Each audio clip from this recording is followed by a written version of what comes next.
রাধে রাধে, আমি অর্পিতা। আমার channel bird of প্যাসেজে আরও একটি নতুন ভিডিও দেখার জন্য সবাইকে স্বাগত জানাই।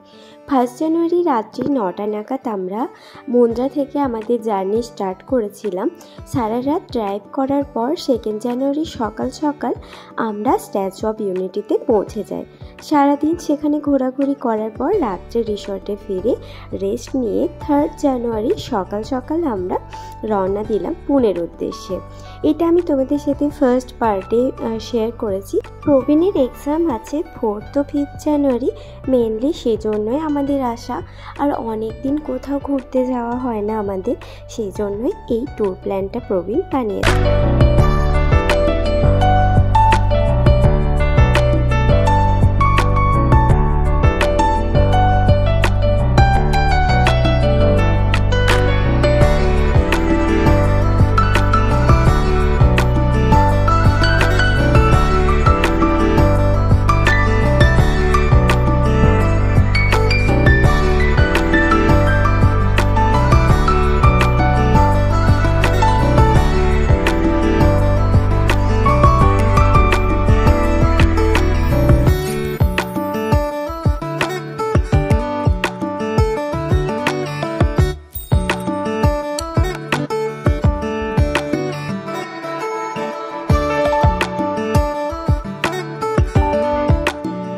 রাস্তার সৌন্দর্য উপভোগ করতে করতে প্রায় 10 থেকে 11 ঘন্টা কার ড্রাইভ করার পর সন্ধে নাগাদ আমরা পৌঁছে গেছিলাম পুনেতে। সেখানে গিয়ে প্রথমে হোটেলে আমরা ফ্রেশ হয়ে রেস্ট নিয়েছিলাম। প্রচণ্ড টায়ার্ড হয়ে গেছিলাম, তাই সেদিন আর কোথাও বেরোইনি। 4 জানুয়ারি প্রবীণ এক্সাম দিয়ে 4:30 নাগাদ ফিরলে আমরা চলে গেলাম পুনের ফেমাস শনিবার বাড়া দেখতে। আমাদের পৌঁছতে প্রায় 5:10 হয়ে গিয়েছিল, আর 5:30টায় শনিবার বাড়ার গেট বন্ধ হয়ে যায়। তো সেই জন্য আমরা তাড়াতাড়ি করে এন্ট্রি করলাম এবং পুরোটা তাড়াহুড়োর মধ্যে ঘুরে ঘুরে দেখলাম। আর সেদিন যেহেতু শনিবার ছিল, তাই বেশ ভিড়ও ছিল।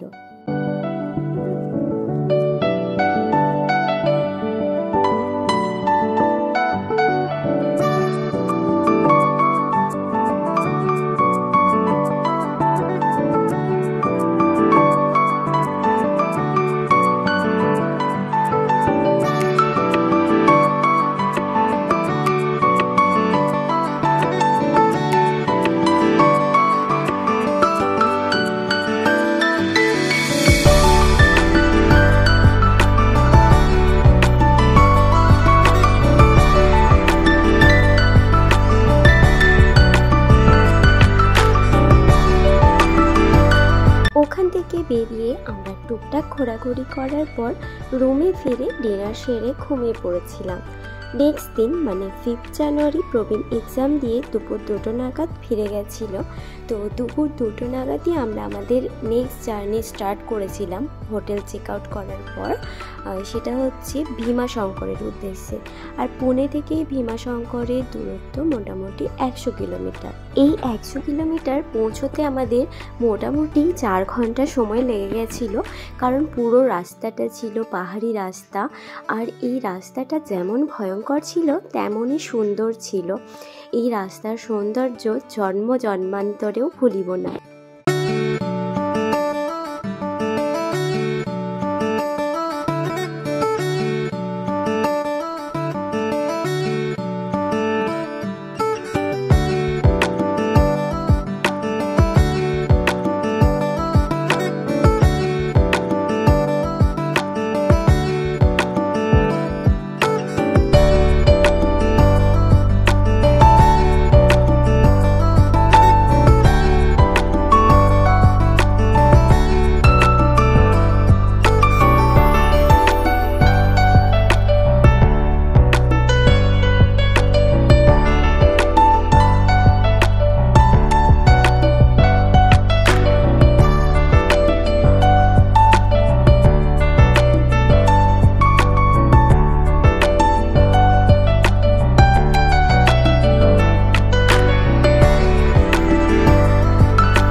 থেকে ভীমাশঙ্করের যে রাস্তাটা, এটার সৌন্দর্য সত্যি ভাষায় প্রকাশ করার মতো নয়।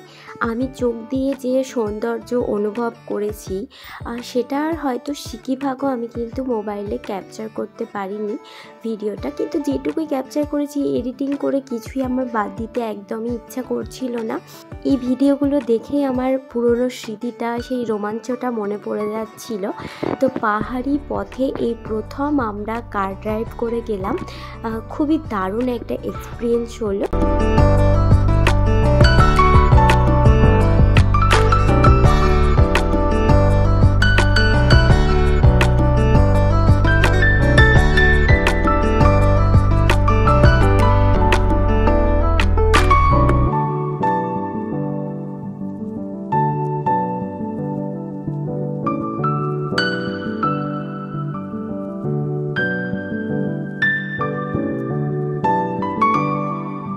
প্রায় সন্ধ্যে 6টা নাগাদ আমরা পৌঁছে গেছিলাম ভীমাশঙ্করে। তো সেখানে পৌঁছে দেখি প্রচুর ভিড় ছিল, আর আমাদের গাড়িটা মন্দির থেকে অনেকটা দূরেই পার্ক করা হয়েছিল কারণ প্রচুর রাশ ছিল।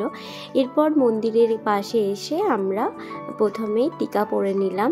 এরপর আমরা মন্দিরের ভিতরে এন্ট্রি করলাম, আর এখানে এই যে লাইন, প্রচুর বড় লাইন ছিল, প্রায় আমাদেরকে 2 থেকে 3 ঘন্টা মতো লাইনে দাঁড়াতে হয়েছিল।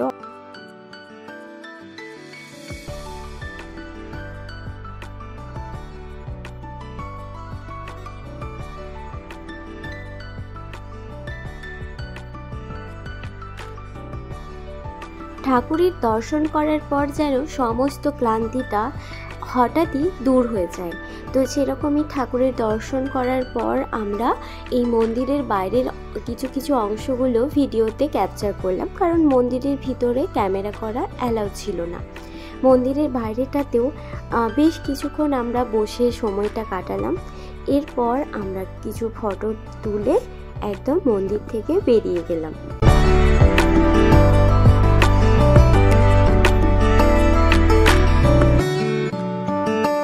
মন্দির চত্বর থেকে বেরিয়ে আমরা একটা দোকানে ডিনারটা সেরে নিলাম। তারপর এই যে আমরা দেখো শুনশান রাস্তা দিয়ে হেঁটে হেঁটে এখন যাচ্ছি কার পার্কিংয়ের উদ্দেশ্যে।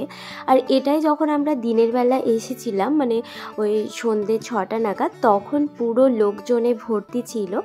এরপর আমরা গাড়িতে চেপে বসলাম, আর আমাদের নেক্সট গন্তব্য হচ্ছে মহারাষ্ট্রের ঔরঙ্গাবাদে অবস্থিত কৃষ্ণেশ্বর জ্যোতির্লিঙ্গ। তো চলো দেখা হচ্ছে নেক্সট পার্টে, ততক্ষণের জন্য টাটা।